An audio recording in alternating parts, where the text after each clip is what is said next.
Bismillahirrahmanirrahim. Assalamualaikum warahmatullahi wabarakatuh. Alhamdulillah kita jumpa lagi di pagi hari ini. Kami sekarang berada di lantai 2 di studio 2 Jalan Masjid Silaturahim 36 Kalimanggis, Cibubur di studio Rasil. Baik, kita jumpa lagi dalam acara Umul Quran. Kali ini kita masih akan membahas surat Ghafir atau surat Al-Mu'min. Insya Allah mulai dari ayat 17. Alhamdulillah di sini juga ada yang sedang PKL nih, Tiara dan Resha. Kemudian juga kameramen dan switcher Ondi Saputra dan tamu kita Ustadz Alfan. Bukan tamu kita, ini orang Rasil juga. Baik ya, kita mulai acara ini kan membaca Al-Fatihah. A'udzu billahi minasy syaithanir rajim. Bismillahirrahmanirrahim. Alhamdulillahi rabbil alamin. Ar-Rahmanir Rahim. Maliki yaumiddin. Iyyaka na'budu wa iyyaka nasta'in. Ihdinas siratal mustaqim. Siratal ladzina an'amta 'alaihim ghairil maghdubi 'alaihim waladdallin. Alhamdulillah, kita sudah baca Al-Fatihah. Mudah-mudahan Allah mudahkan kita dalam memahami apa-apa yang disampaikan oleh guru-guru kita. Di sini juga ada Ustaz Totong, ada Fauzan juga ya. Baik, sebagai pengantar Ustaz Totong Surasman, kami silakan. Assalamualaikum warahmatullahi wabarakatuh. Waalaikumsalam. Innal hamdalillah wassalatu wassalamu ala Rasulillah Muhammad ibn Abdillah wa ala alihi washabihi wa mawalah. La haula wala quwata illa billah ma ba'du. Yang sama-sama kita mulai guru kita Al-Habib Husain Al-Atas, Sama-sama. Bapak Haji Muhammad Krisna, Ustadz Alfan, teman kita nih, Ondi dan rekan-rekan semua, para pemirsa dan pendengar Rasil TV yang dimuliakan Allah Subhanahu wa taala. Alhamdulillahirabbil alamin. Di pagi hari ini yang sangat cerah kita dapat berjumpa kembali pada kajian yang sangat luar biasa ya, insya Allah banyak manfaatnya buat kita, yaitu kajian Ulumul Quran. Pada pagi hari ini kita masih melanjutkan kajian yaitu surah Ghafir atau surah Al-Mu'min yang sangat luar biasa ya. Kalau kita perhatikan prolognya ya, dimulai dengan pembuka surah ya, yaitu Mapat Liswar, kemudian menjelaskan bahwa Al-Quran ini Allah yang menurunkannya itu. Kemudian diberikan gambaran pertama itu terkait akhir kehidupan manusia. Bagi orang yang beriman dan beramal soleh akan berkumpul dalam surga Aden ya, yang penuh dengan kenikmatan ya, kesenangan, kebahagiaan. Kemudian juga dijelaskan penderitaan orang-orang kafir ya. Orang-orang yang mengingkari kebenaran Allah, kebenaran Nabi Muhammad, kebenaran kitab suci Al-Quran, itu begitu sangat menderita ya, kalau dikasih waktu akan kembali kepada dunia. Nah, kemudian juga diberikan informasi tentunya berikutnya setelah menjelaskan tentang di alam sana, di alam akhirat, kemudian akan dijelaskan tentang tokoh-tokohnya. Nah, ini kan prolog yang sangat luar biasa ya. Kalau kita perhatikan itu ya, termasuk informasi bahwa di Yaumil Qiyamah nanti satupun tidak ada yang dirugikan sesuai dengan amal masing-masing. Kalau amal baik tentunya akan mendapatkan pahala yang baik. Kalau amalnya buruk ya tentunya akan mendapatkan balasan juga yang buruk ya. Ini kan sebuah pelajaran yang sangat penting. Kemudian diberikan uraian ya tentang tokoh-tokoh yang akan mendapatkan siksa ya yang luar biasa itu. Di situ ada Fir'aun, Haman, ya, kemudian Qarun ya. Fir'aun menggambarkan seorang tokoh ya, manusia yang seorang penguasa ya, tetapi sangat arogan ya. Kemudian Haman seorang politikus ya, politisi yang menghalalkan segala cara. Kemudian Korun seorang hartawan yang memang sangat bakhil gitu ya. Ini kan gambaran orang-orang yang akan mendapatkan balasan yang tentunya sangat tidak baik. Juga digambarkan gambaran-gambaran orang yang baik ya, para nabi, para rasul, kemudian para pengikutnya. Nah, ini juga memberikan gambaran buat kita semua bagaimana agar dalam menempuh hidup yang sebentar ini, yang sementara ini kita bisa memanfaatkan waktu menata kehidupan lebih baik lagi untuk memperbanyak amal ibadah, baik ibadah mahdoh dengan Allah Subhanahu wa taala, terutama dengan dalam kehidupan sosial ya. Bagaimana ketika kita menjadi seorang penguasa, ya jadilah penguasa yang adil ya, yang jujur, yang benar. Ketika kita seorang politisi ya juga harus menyampaikan apa-apa yang kebaikan. Juga ketika kita diberikan harta yang lebih banyak, maka jadilah orang-orang yang dermawan ya. Sehingga betul-betul akan bisa menghiasi ya, khususnya Indonesia ini, karena Indonesia itu negara yang sangat luar biasa, yang anugerahnya Allah berikan melebihi bangsa-bangsa lain. Mudah-mudahan sebagai pengantar nanti akan disampaikan oleh guru kita lebih rincinya ya, agar kita memahami intinya bagaimana agar kita bisa mengisi kehidupan ini dengan memperbanyak ibadah-ibadah kepada Allah Subhanahu wa taala, kemudian juga mampu menebarkan nilai-nilai kebaikan di dalam kehidupan bermasyarakat, berbangsa dan bernegara. Terima kasih. Assalamualaikum warahmatullahi wabarakatuh. Waalaikumsalam warahmatullahi wabarakatuh. A'udzu billahi minasyaitonir rajim. Bismillahirrahmanirrahim. Alhamdulillahi rabbil alamin. Hamdan katsiran thayyiban mubarakan fih kama yuhibbu rabbuna wa yarda. Allahumma shalli wa sallim wa barik ala abdika wa rasulika sayyidina wa nabiyyina Muhammadin wa alihi at-tayyibin wa sahabatihi al-ghurril mayamin wat tabi'ina lahum bi ihsanin ila yaumiddin.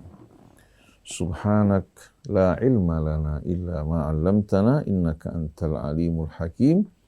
Allahumma atina min indika rahmah wa 'allimna min ladunka ilman nafi'a wanfa'na bima 'allamtana waj'alna hudatan muhtadin wa la taj'alna dhallina mudhillin birahmatika ya arhamar rahimin. Amma ba'du, ikhwan akhwat pendengar pemirsa radio TV Silaturahim yang dirahmati Allah. Ustadz Otong Surasman, ada Ustadz Alfan, tamu kita bersama Ustadz Muhammad Krisna bin Muhammad Ishaq Ondi, Akh Fauzan, begitu pula akhwat kita Raisa Tiara, seluruh kerabat kerja di studio, seluruh keluarga besar radio Silaturahim, kaum muslimin dan muslimat, begitu pula saudara-saudari kita, seayah, seibu, sebangsa dan setanah air. Assalamualaikum alaikum jami'an warahmatullahi wabarakatuh.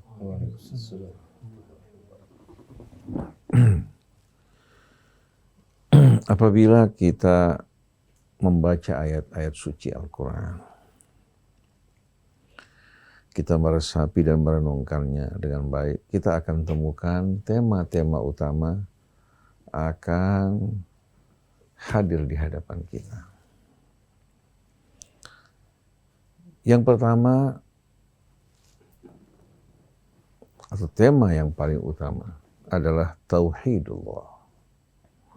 Mengingat bahwasannya seluruh alam raya dan isinya ciptaan Allah berasal dari Allah, maka dengan sendirinya makhluk-makhluk Allah Subhanahu wa taala kembali kepada Allah Subhanahu wa taala dalam segala sesuatu. Ada yang kembali kepada Allah dengan pilihannya, yaitu hamba-hambanya yang beriman yang telah menerima pencerahan, pengajaran dari Allah yang mengajarkan mereka bahwasannya mereka bersama seluruh alam raya dan isinya adalah ciptaan Allah. Dengan penuh kesadaran, syukur, tulus mereka kembali kepada Allah, menyembahnya dan tidak mempersekutukannya dengan sesuatu. Ada lagi yang kembali kepada Allah, mensucikan dan mengagungkannya bukan dengan pilihan, Karena status mereka bukan sebagai khalifah. Mereka diciptakan Allah Subhanahu wa taala, ya, tunduk kepada aturan Allah Subhanahu wa taala, ya. Dan mereka secara otomatis taat kepada Allah Subhanahu wa taala, tapi ketaatan mereka tidak sama dengan ketaatan manusia kepada Allah dengan pilihan dan perjuangan. Karena manusia di samping diberikan akal, diberikan kecerdasan, mereka juga memiliki hawa nafsu. Nah, mereka yang mengikuti hawa nafsu dengan mengorbankan kebenaran, tempat yang Allah janjikan bagi mereka adalah azab dan derita. Tapi mereka yang mengagungkan Allah, menghormati kebesarannya, mengendalikan hawa nafsunya dari apa-apa yang diharamkan Allah, demi keridhaan Allah, Allah akan tempatkan mereka di tempat yang mulia, dan dalam kehidupan dunia mereka berada dalam naungan rahmat dan perlindungan Allah. Nah, di samping mereka-mereka yang taat dengan pilihan mereka dan taat, ya, dengan ketentuan dari Allah Subhanahu wa taala, terdapat makhluk-makhluk yang telah tahu kebenaran, yang telah mendapatkan penerangan, penjelasan dari Allah melalui nabi dan kitabnya, tapi menolak untuk taat dan tunduk. Pemimpin mereka yang utama adalah iblis. Iblis mengenal Allah lebih baik dari kita semua. Tapi dia menolak untuk tunduk taat, walaupun dia mengakui bahwa dirinya di bawah kekuasaan Allah. Ketika Allah mengusir dirinya, bukan dia menyesal, malah dia mengatakan, wahai Tuhanku, tangguhkan aku hingga hari kebangkitan. Ini kan pengakuan dari iblis bahwa Allah Tuhannya. Tapi walaupun dia tahu, dia lebih suka mengikuti hawa nafsu dan kesombongannya. Akhirnya Allah menangguhkan dirinya. Begitu ditangguhkan, dia bersumpah, karena kamu sesatkan saya akan duduk di setiap jalan yang lurus, menghalau mereka yang datang menghalau mereka, ya, dari hadapan mereka, dari belakang mereka, dari kanan mereka, dari kiri mereka, hingga engkau akan menjumpai kebanyakan mereka tak bersyukur padamu. Yang memilih kesesatan iblis, tapi dia menuduh Allah bahwa Allah yang menyesatkan dirinya. Padahal Allah memperlakukan dirinya sesuai dengan pilihannya. Kalau dia taat, Allah akan memuliakan dirinya. Ketika Allah menyesatkan dirinya karena dia memilih kesesatan. Nah, begitu juga banyak manusia memilih kesesatan, tapi menuduh Allah yang menyesatkan diri. Nah, dari sini kita melihat, ya, bagaimana Al-Quran dengan penuh hikmah, dengan penuh kasih sayang dari Allah Subhanahu wa taala mengajak kita semua untuk kembali kepada Allah, menyambut seruannya. Ya ayyuhalladzina amanu stajibu lillahi walir rasul. Wahai orang-orang yang beriman, bersungguh-sungguhlah kalian untuk menyambut seruan Allah dan Rasulnya. Untuk apa ya Allah? Idza da'akum lima yuhyikum. Dikala mengajak kalian kepada apa yang akan membawa kehidupan kalian menuju kemuliaan, menuju kesuksesan. Lalu Allah ingatkan, wa'alamu annallaha yahulu bainal mar'i wa qalbihi wa annahu ilaihi tuhsyarun. Dan ketahuilah, sesungguhnya Allah kuasa merintangi seseorang dari hatinya. Dan pada akhirnya kalian semua akan dikembalikan pada Allah. Kemana kalian akan melarikan diri? Kemana kalian akan bersembunyi? Apa maksud wa'alamu annallaha yahulu bainal mar'i wa qalbihi? Kalau kita berbicara mengenai hati manusia, jangankan hati orang lain. Hati kita bukan di tangan kita. Tubuh kita dalam kendali kita, kita menggerakkan jari jemari kita. Kita menengok ke kanan, ke kiri. Betul enggak? Kita juga mengangkat kepala kita ke atas dan ke bawah. Kita dapat mengendalikan kaki kita pada saat sehat untuk berjalan. Tapi kalau hati kita bukan di tangan kita. Contohnya, pada saat seorang bersedih, bisa nggak memutar gelombang kesedihannya menjadi apa? Kebahagiaan. Lagi sumpek, bisa nggak memutar dia punya gelombang hatinya untuk tidak sumpek? Bisa nggak? Berapa banyak cita-cita yang kita ingin gapai, tapi tidak tercapai. Artinya Allah Subhanahu wa ta'ala sebetulnya maha kuasa atas dirimu. Sampai hatimu bukan di tangan kamu. Jadi ketahuilah Allah kuasa merintangi kamu, menghalangi kamu dari hati kamu. Walaupun kamu menginginkan banyak hal, kalau Allah tidak izinkan tidak akan terjadi. Jadi orang-orang yang kafir dan sombong, jangan beranggapan bahwa mereka kuat. Allah kuasa untuk apa? Menghalangi mereka dari apa yang mereka cita-citakan. Tapi orang yang beriman di saat dia bersama Allah, dia melangkah, tidak mencapai tujuannya, Allah akan mendekat menghampiri dirinya. Dia datang ke hadapan Allah satu jengkal, Allah akan menghampirinya satu hasta. Dia datang kepada Allah satu hasta, Allah akan datang kepadanya satu depa. Dia berjalan menghadap ke hadapan Allah, Allah akan berlari menghampiri dirinya. Ini sebagai perumpamaan, bukan berarti Allah berjalan maupun berlari, tapi artinya rahmat Allah lebih cepat menjemput seorang hamba yang datang ke hadapan Allah. Jadi kalau orang ingin sukses, jalan satu-satunya menyambut seruan Allah. Allah bukan mengajak kita kepada yang menyusahkan kita, mengajak kita, mendidik kita untuk menjadi manusia yang punya daya tahan mental yang kokoh kuat di hadapan hawa nafsu. Tidak tergiur oleh pesona sesaat untuk mencapai tujuan yang lebih besar dan lebih indah. Tapi mereka-mereka yang menjadi budak hawa nafsu, mereka mengutamakan yang cepat, mengorbankan yang kekal dan abadi. Tapi dengan rahmat Allah, Allah buka pintu taubat yang seluas-luasnya bagi orang yang tadinya terpedaya oleh syaitan, terjebak oleh hawa nafsunya. Di saat dia mau bertaubat, Allah akan sambut dirinya. Nah, surat yang kita baca ini, yang dinamakan surat Ghafir, surat yang membuka harapan bagi kita. Ghafiriz dzambi wa qabilit taubi syadidil iqabi dzit tauli la ilaha illa huwa ilaihil masir. Allah jelaskan bahwa dia yang akan menerima ya, atau memberikan ampunan bagi hamba-hambanya. Qabilit taub, yang akan menyambut hambanya yang datang kembali bertaubat padanya. Tapi jangan main-main. Orang yang tetap ingkar dan sombong, syadidil iqab, dia maha pedih siksa. Bitaul, jangan kalian berkecil hati. Ya. Jangan kalian apa? Putus harapan. Allah Subhanahu wa taala karunia tak terhingga. Idza arada syai'an an yaqula lahu kun la ilaha illahu, tiada ilah selain dari Allah. Maka tidak ada yang kuasa menandingi Allah atau mengubah keputusan Allah. Ilaihil masir, pada akhirnya semua dikembalikan pada Allah. Jadi tauhid merupakan apa? Merupakan inti dari ajaran yang dibawa Nabi kita maupun Nabi-Nabi sebelumnya. Al-Quran diturunkan untuk menegaskan hal ini. Nabi diutus juga untuk menegaskan hal ini. Nah, untuk membimbing manusia agar dapat bertauhid dengan benar, tauhid di sini bukan hanya pengakuan dengan hati dan lisan, tapi tauhid kita mengembalikan seluruh amal hidup kita semata-mata untuk Allah. Itu namanya tauhid. Ini yang dinamakan tauhid amali. Dalam kehidupan rumah tangga kita, kita menyesuaikan kehidupan kita dengan keridhaan Allah. Mengambil tata cara, aturan hidup kita dari Allah.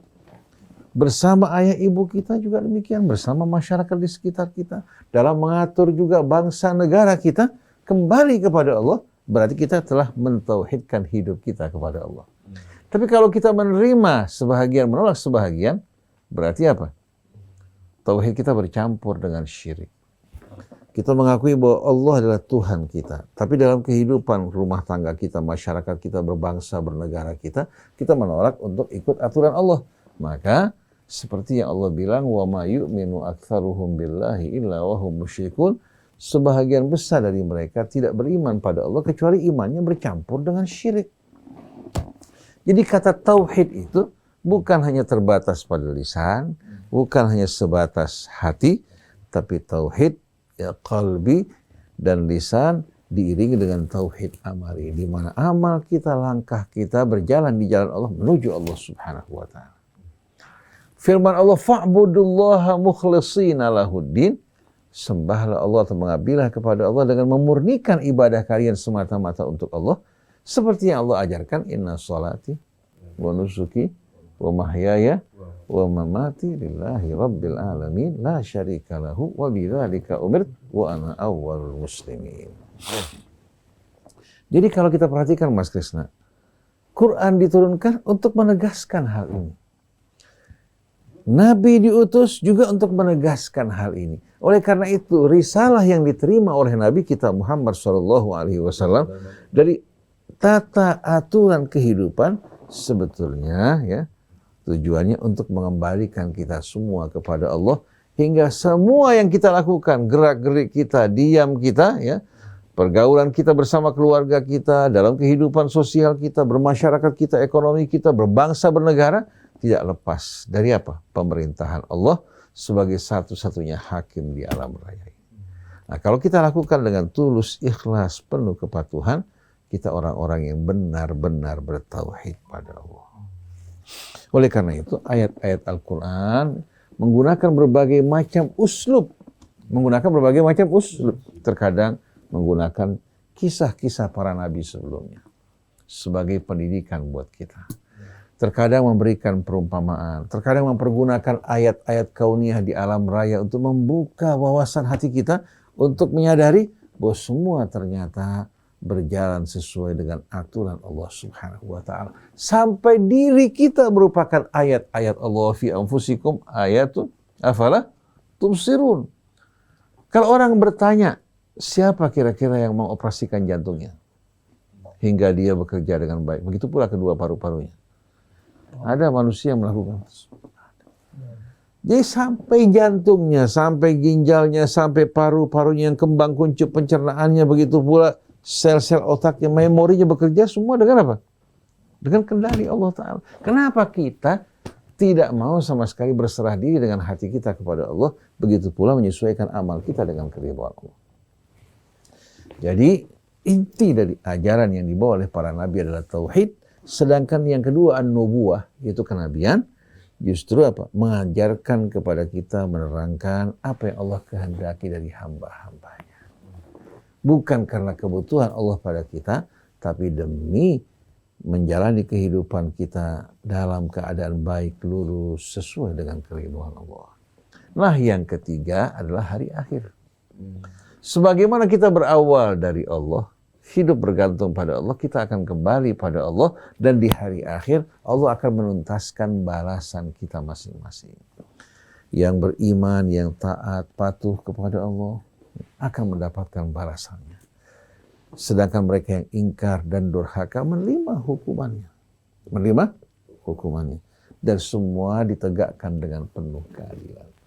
Tapi kalau seandainya kehidupan hanya kehidupan dunia, tanpa ada kehidupan akhir, maka betul-betul amat mengenaskan nasib orang-orang yang berbuat kebajikan, berbuat baik, tapi mereka dinista, bahkan disakiti. Sedangkan orang-orang yang berbuat jahat, mereka mendapatkan gelar pahlawan dan pemujaan.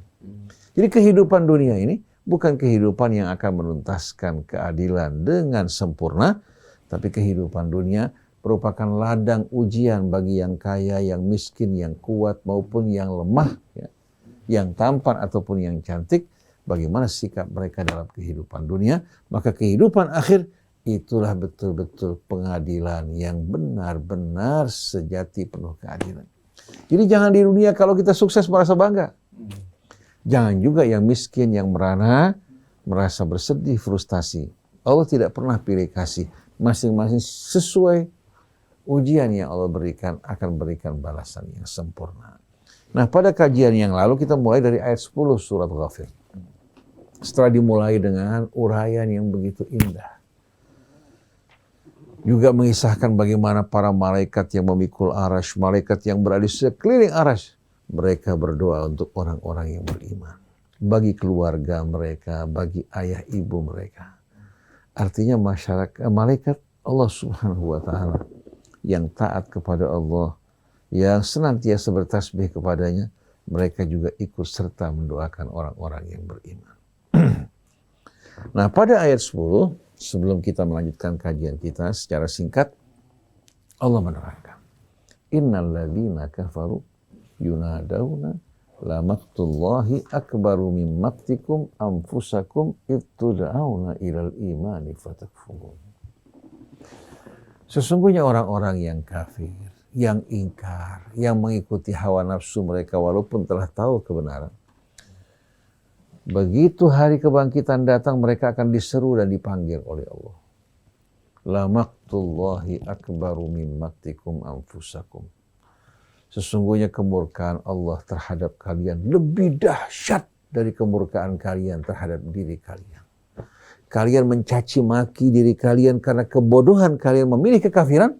Kalian menyesal, meratap, merintih, berputus asa.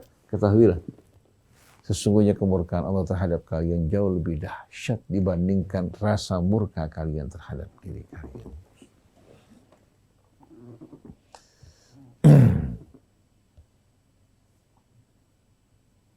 Idh tud'auna ilal imani fatakfurun. Ketika dulu kalian diajak beriman, ternyata kalian memilih untuk ingkar dan menolak.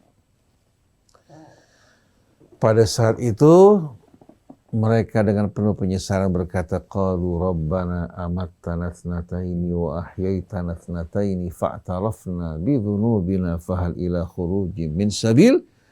Mereka-mereka yang kafir dengan rasa putus asa berkata, wahai Tuhan kami, Engkau telah mematikan kami sebanyak 2 kali, menghidupkan kami juga sebanyak 2 kali. Apakah masih ada harapan bagi kami untuk keluar dari azab api neraka, kembali menuju kehidupan dunia, lalu kami dapat memperbaiki diri kami, beramal tidak seperti amal-amal kami sebelumnya. Antum perhatikan di sini, ketika mereka mengatakan, wahai Tuhan kami, Engkau mematikan kami sebanyak 2 kali. Yang pertama, sebelum kita dihidupkan dalam ketiadaan. Kehidupan ini bukan usaha kita, bukan pemberian orang tua kita, bukan merupakan jerih payah kita, tapi anugerah dari Allah. Seharusnya kehidupan yang merupakan karunia dari Allah dan anugerah daripada kita syukuri, kita hargai. Tapi ternyata sama sekali tidak kita hargai. Nah, kematian yang kedua, pada saat kita diwafatkan oleh Allah sambil menantikan hari kebangkitan di mana Allah akan menghidupkan manusia kembali untuk menerima balasan mereka sesuai dengan amal mereka. Cuma kehidupan yang kedua ini kehidupan tiada akhir. Yang beriman hidup dalam kebahagiaan yang kekal abadi, sedangkan yang ingkar mereka hidup dalam penderitaan dan tidak akan pernah mengalami kematian. Walladzina kafaru dalam surat Fatir, lahum naru jahannama la yuqda alaihim fayamutu wa la yukhaffafu anhum min adzabiha kadzalika najzi kulla kafur. Adapun orang-orang yang kafir, Allah sediakan bagi mereka api neraka jahanam. Mereka tidak akan dibinasakan hingga mereka dapat beristirahat dari penderitaan mereka. Mereka dapat mati dengan tenang. Ini tidak ada lagi dalam kehidupan akhirat nanti. Wa la yukhaffafu anhum min adzabiha. Dan azab derita mereka tidak akan diringankan dari mereka sedikit pun. Kadzalika najzi kulla kafur. Demikianlah kami menghukum setiap mereka yang kafir ingkar. Yang kafir di sini bukan orang yang tidak tahu kebenaran, yang sudah tahu tapi tetap menolak menerima kebenaran seperti iblis. Mengerikan kan? Selanjutnya apa? Wahum yastarikhuna fiha Rabbana akhrijna na'mal salihan ghairal ladzi kunna na'mal awalam nu'ammirkum ma yatadhakkaru fihi man tadhakkara wa ja'akumun nadhir fadhuqu fama lidh-dhalimina min nasir. Lalu Allah gambarkan keadaan mereka, kehidupan mereka yang bukan lagi dalam kehidupan yang penuh kebahagiaan, kedamaian, punya pilihan seperti kehidupan dunia. Wahum yastarikhuna fiha. Dan mereka menjerit, melolong, meratap dan merintih dalam azab api neraka. Allah enggak mengatakan wahum yasrukhun. Kata kerja awalnya sarakha yasruhu, berteriak. Tapi yastarikhun menggambarkan bagaimana yang terdengar di tengah-tengah penghuni api neraka jeritan, ratapan, rintihan yang betul-betul apa? Yang betul-betul mengungkapkan bagaimana derita mereka dalam azab api neraka. Tanpa ada keringanan, tanpa ada istirahat. Lalu mereka berkata, wahai Tuhan kami, akhrijna na'mal salihan ghairal ladzi kunna na'mal. Keluarkan kami ya Allah dari azab api neraka ini. Kami berjanji untuk beramal berbeda dengan amal kami sebelumnya. Dijawab oleh Allah apa? Awalam nu'ammirkum ma yatadzakkaru fihi man tadzakkara wa ja'akumun nadhir. Bukankah kami telah berikan kalian umur yang cukup, yang dapat membuat kalian belajar dan sadar bagi siapa saja yang mau belajar dan sadar. Wa ja'akumun nadhir, dan telah datang pada kalian pemberi peringatan. Tapi kalian abaikan, kalian cuekkan. Fadhuqu fama lidh-dhalimina min nasir. Fadhuqu fama lidh-dhalimina min nasir. Maka rasakanlah, orang-orang yang zalim tidak akan menjumpai seorang pun penolong yang menolong mereka. Ini kabar yang Allah kabarkan, bukan merupakan rekayasa ya, yang diada-adakan oleh seseorang, tapi kabar yang datang dari Allah pencipta kita.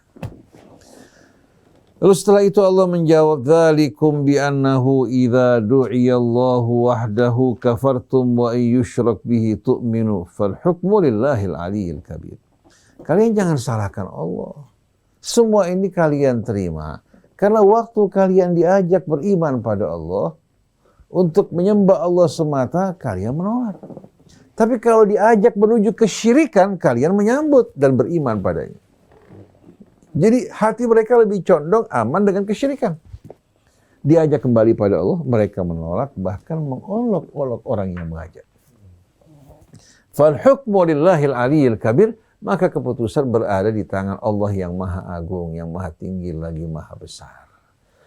Tak ada seorang pun yang kuasa untuk meralat mengubah keputusan Allah. Baik dia seorang nabi, tidak kuasa untuk menyelamatkan anaknya seperti Nuh terhadap anak. Tidak kuasa suami menyelamatkan istrinya.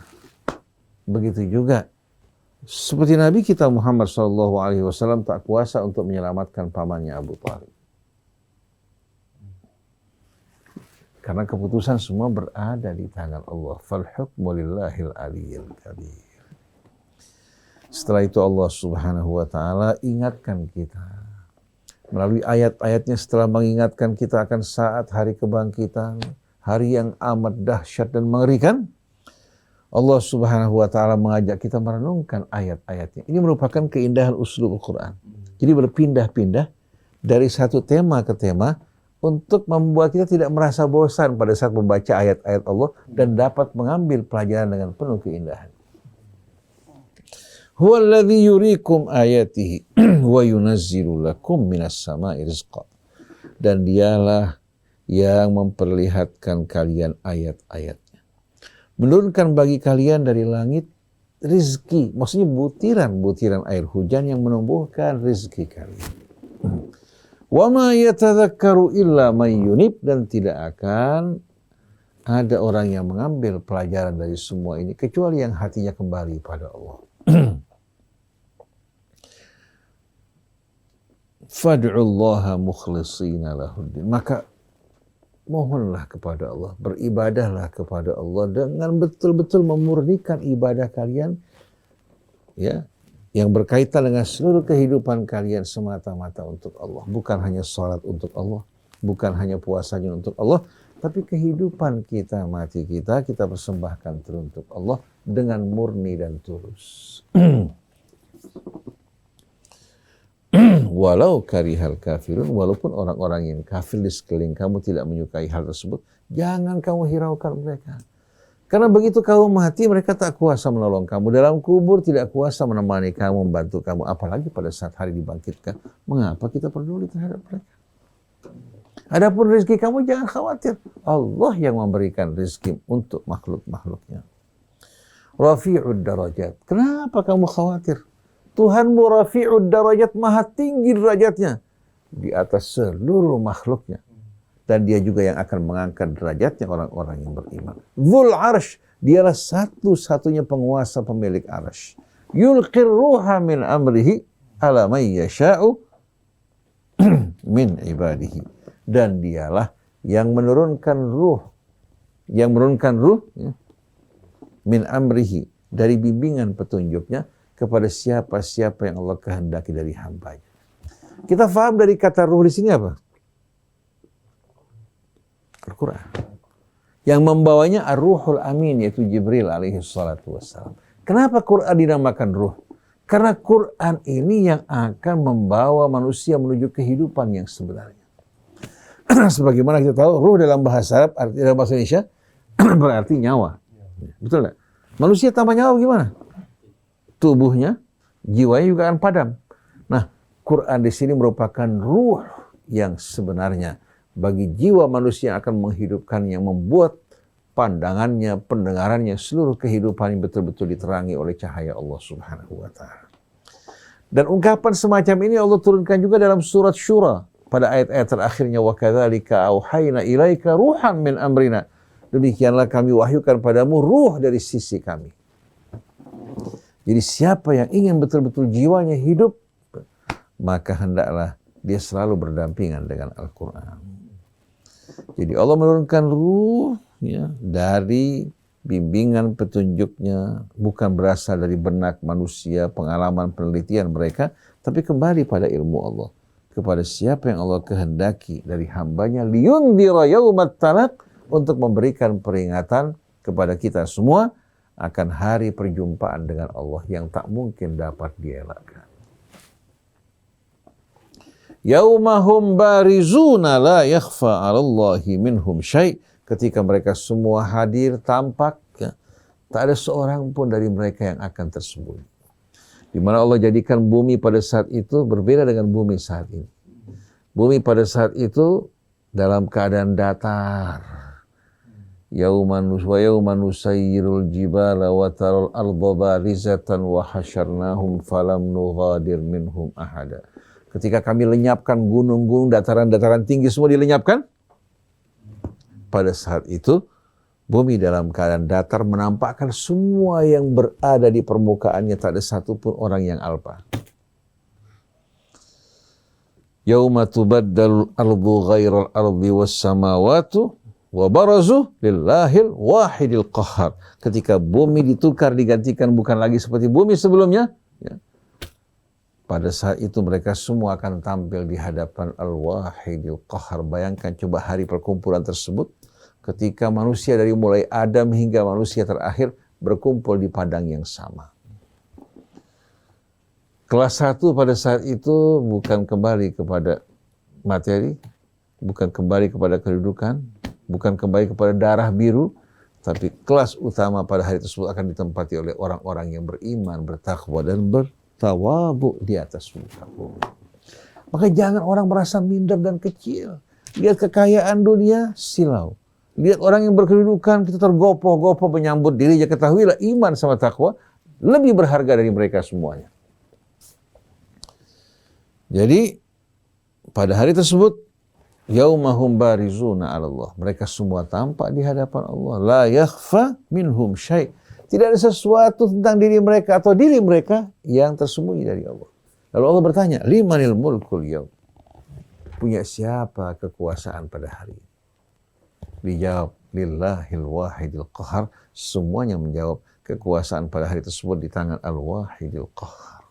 Kalau di dunia Allah berikan kebebasan, pilihan, hingga orang-orang zalim bisa berkuasa. Bahkan bisa mengirimkan kata belece lagi, semua rekomendasi. Di akhirat tidak akan ada.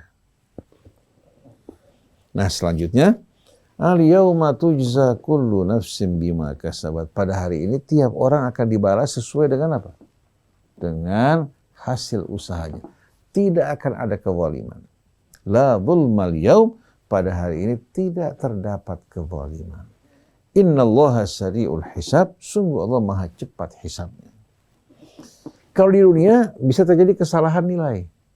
Saya punya anak pada ujian akhir SMA. Ternyata guru membuat kesalahan dalam menulis nilai. Seharusnya dia menjadi salah satu undangan di perguruan tinggi. Tapi karena salah menulis nilai, akhirnya dia jatuh ke ranking berikutnya.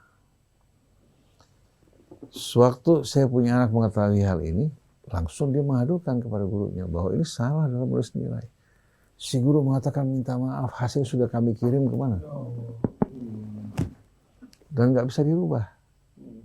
Kesalahan semacam ini bisa terjadi. Betul nggak? Akhirnya dia terima. Alhamdulillah melalui ujian, satu kali ujian langsung diterima di jurusan yang dia suka. Jadi kalau kita lihat semua Kalau kita kembalikan pada Allah dengan tulus, Allah berikan jalan keluar. Begitu juga saya ingat seorang wanita baik-baik ingin memeriksakan dia punya kandungan.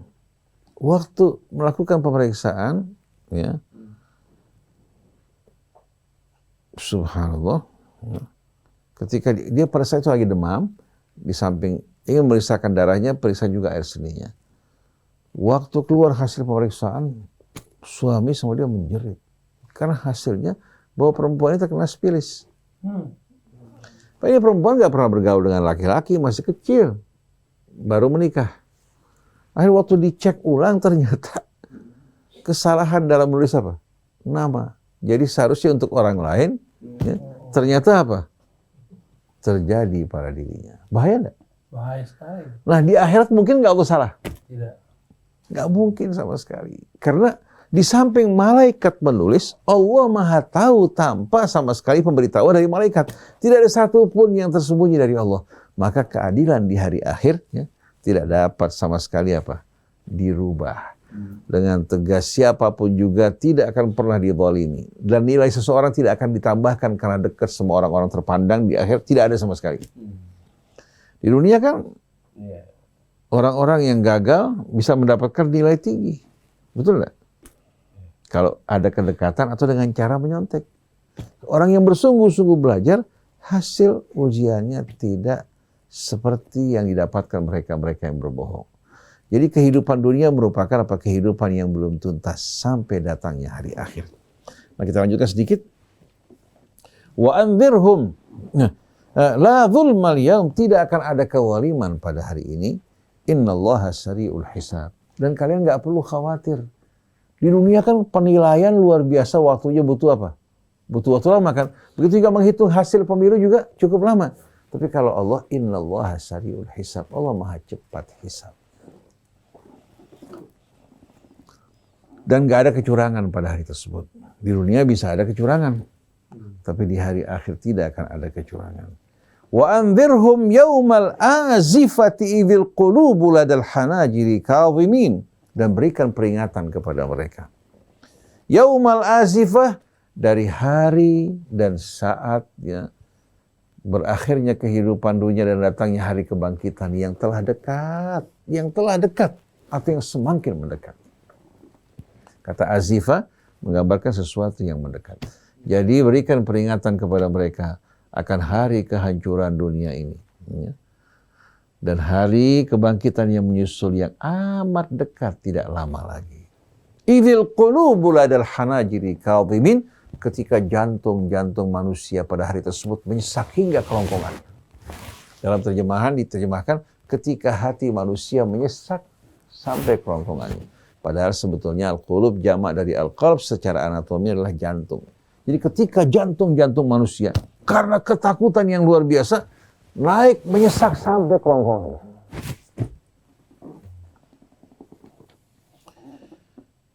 Wa ma lidzalimina min hamim, dan pada hari tersebut orang-orang yang zalim tidak akan punya teman dekat yang membela dirinya.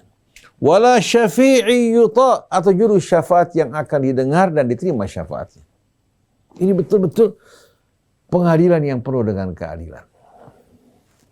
Ya'lamu kha'inatal a'yuni wa ma tukhfis sudur, dia mengetahui betul-betul pandangan mata yang berkhianat. Kalau kita kan melihat pandangan orang, kita nggak tahu kemana perginya itu pandangan. Betul nggak? Tapi Allah mengetahui, ya, kemana arah pandangan tersebut pergi. Demikian pula yang menjadi rahasia hatinya. Bayangkan kalau Allah menumpahkan semua rahasia hati kita, bagaimana perasaan kita coba? Betul nggak?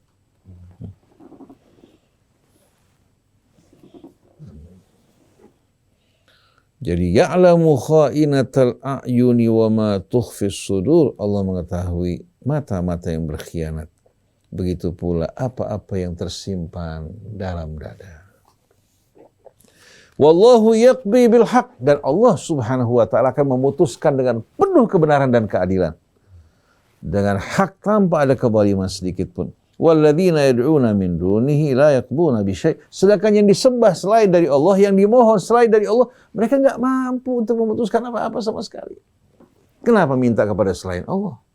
Banyak orang yang datang kepada kuburan-kuburan, minta ke kuburan. Datang kepada paranormal, minta ke paranormal. Ini makhluk-makhluk juga yang sebetulnya apa? Sama dengan kita, sama-sama butuhnya. Betul nggak? Yang lemah, tidak berdaya, yang tidak mampu mengubah ketetapan Allah. Tapi kalau kita datang kepada Allah, Malikal Mulk, biyadihi malakutu kulli syai'in, idza arada syai'an an yaqula lahu kun fayakun. Asal kita bersungguh-sungguh minta kepada Allah, Allah pasti akan kabulkan. Kenapa saya katakan pasti? Karena iblis saja musuh Allah Subhanahu wa taala, minta kepada Allah dikabulkan. Cuma kata pasti di sini, Allah akan kabulkan.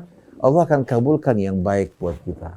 Terkadang kita minta sesuatu bakal membahayakan kita, Allah alihkan pada yang lebih baik.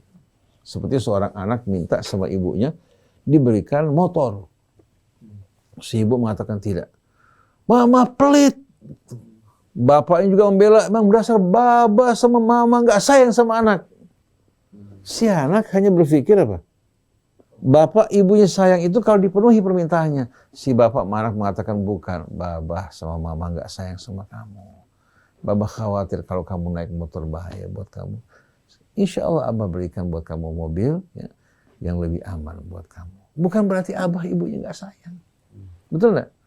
Seperti anak pagi-pagi minta es. Atau minta makanan-makanan yang dijual di luar yang kurang begitu bersih. Si bapak menolak. Anak mencaci maki orang tuanya. Lalu si ayah atau ibu belikan makanan yang lebih baik buat dia. Juga Allah sama. Terkadang kita minta sesuatu yang berbahaya buat kita. Kalau kita dipenuhi, Allah gantikan dengan yang lebih baik. Ada seorang laki-laki berdoa, Ustaz doain dong, biar saya bisa menikah sama dia, biar hatinya dekat sama saya. Saya bilang kalau saya doakan kamu seperti ini belum tentu kamu bahagia. Tapi saya doakan semoga kalau dia menjadi teman hidup kamu yang baik, biar dimudahkan, kalau tidak dijauhkan, dicari yang lain. Jangan begitu Ustaz. Anak udah betul-betul mantep sama dia. Anak yang walaupun intinya mantep, kalau berbahaya apa gunanya? Betul nggak? Ada seorang perempuan datang, Ustaz, saya jatuh cinta sama seorang laki-laki, tapi orang tua saya nggak setuju. Bagaimana Ustaz? Gampang saya bilang. Mau? Kamu sholat istikharah bilang, ya Allah, kalau ini laki-laki bakal membawa kebahagiaan buat saya dunia dan akhirat, tolong mudahkan dan lembutkan hati ibu saya. Tapi kalau tidak, jauhkan dari saya. Jangan dong Ustaz. Saya bilang kamu memaksakan kehendak kamu pada Allah. Saya nggak mau sama sekali begitu. Karena belum tentu laki-laki ini akan membawa kebahagiaan buat kamu. Kamu minta sama Allah kan bisa. Jadi kita ini memaksa menentukan pilihan kita pada Allah lebih tahu mana yang lebih baik buat kita. Betul nggak? Kan wa asa an takrahu syai'an wa huwa khairul lakum wa asa an tuhibbu syai'an wa huwa syarrul lakum wallahu ya'lamu wa antum la ta'lamun. Saya sering menghadapi persoalan. Ya, berjuang yang mendapatkan sesuatu. Saya anggap ini merupakan kebaikan buat saya. Ternyata gagal. Tahu-tahu Allah gantikan dengan yang lebih baik lagi. Kita mau beli rumah A, ya. Kita mau beli rumah A, siapin tanah, tahu-tahu ternyata kendala, tidak ada izin bangunan keluar. Kita pindah ke tempat lain yang lebih bagus lagi. Jadi jangan pernah kita menggurui Allah Subhanahu wa taala. Minta yang terbaik buat kita, kebahagiaan dunia maupun akhiratnya. Nah, selanjutnya, wallahu yaqdi bil haqq. Allah yang punya kekuasaan memutuskan segala sesuatu dengan hak. Semua di tangan Allah. Walladzina yad'una min dunihi la yaqduna bi syai'. Adapun yang disembah, dimohon selain dari Allah, mereka enggak punya kekuasaan apa-apa untuk memutuskan sesuatu. Innallaha huwas samiul alim. Sungguh Allah, innallaha huwas samiul basir. Sungguh Allah Maha mendengar, Maha mengabulkan doa hambanya. Al-Basir lagi Maha melihat. Yang baik Allah kabulkan, yang tidak baik Allah jauhkan dari kita. Awalam yasiru fil ardi fayanzuru kaifa kana aqibatul ladzina min qablihim. Apakah mereka tidak melakukan perjalanan dan pesiar di muka bumi hingga mereka dapat melihat bagaimana akibat-akibat yang dialami oleh mereka orang sebelum mereka, hingga dapat mengetahui akibat yang dialami orang-orang sebelum mereka. Kanuhum ashadda minhum quwwatan wa atharan fil ard. Orang-orang sebelum mereka jauh lebih kuat dibandingkan mereka. Maksudnya dibandingkan penduduk-penduduk Mekah pada saat itu, orang sebelum mereka jauh lebih kuat. Seperti kaumnya Ibrahim di Babilonia. Ya. Begitu juga kaum siapa? Kaumnya Musa, Fir'aun dan rombongannya. Betul tidak? Kita saksikan bagaimana mereka lebih kuat dibandingkan penduduk Mekah. Begitu juga yang dialami oleh Nebukadnezar. Orang-orang yang jauh lebih dahsyat, yang mengobrak-abrik Yerusalem, membawa pasukannya menyerbu Yerusalem dengan mengangkut juga orang-orang Yahudi, ya, yang dibawa menuju ke Babilonia, dijadikan sebagai budak-budak mereka pada saat itu. Jadi apakah mereka tidak melakukan perjalanan di muka bumi hingga mereka melihat akibat orang-orang sebelum mereka? Ya, akibat yang dialami orang-orang sebelum mereka yang jauh lebih kuat dibandingkan mereka penduduk-penduduk Mekah. Begitu juga peninggalan-peninggalan mereka juga jauh lebih dahsyat. Seperti peninggalan yang ditinggalkan oleh Fir'aun, oleh kaum Babilonia. Ya. Apa yang dialami oleh mereka? Ternyata begitu mereka ingkar durhaka, mereka mengalami kehancuran setelah tadinya mereka berada di puncak kejayaan mereka. Jadi mereka lebih kuat dibandingkan penduduk-penduduk Mekah, begitu pula peninggalan mereka lebih banyak. Fa'akhadahumullahu bidhunubihim. Allah Subhanahu wa taala hukum mereka dengan dosa-dosa yang mereka lakukan. Wa ma kana lahum minallahi miwaq. Ternyata mereka tak menjumpai seorang pun selain dari Allah yang kuasa melindungi mereka. Wa ma kana lahum minallahi miwaq. Dan mereka tidak menjumpai selain dari Allah yang kuasa melindungi mereka. Dzalika bi annahum kanat ta'tihim rusuluhum bil bayyinati fakafaru. Semua itu disebabkan karena mereka didatangi oleh rasul-rasul mereka dengan membawa bukti-bukti yang jelas dan terang benderang. Fakafaru, mereka memilih untuk kafir dan ingkar. Fa akhadahumullah, maka Allah hukum mereka, siksa mereka. Innahu qawiyyun syadidul iqab. Sungguh dia maha kuat, maha pedih siksanya. Jadi kalau Allah menghukum seseorang, menghancurkan satu kaum, tak mungkin ada seorang pun yang kuasa menolong mereka. Nah kalau kita bersama Allah, walaupun posisi kita lemah saat ini, lemah, miskin, tak berdaya, jumlah kita sedikit, kalau kita bersama Allah, berarti bersama alam raya dan seluruh isinya, sabarlah sambil menantikan pertolongan yang datang dari Allah Subhanahu wa taala. Tugas para alim ulama sebagaimana tugas Rasul menyampaikan risalah Allah, menerangkan, diterima tidak diterima bukan menjadi tanggung jawabnya.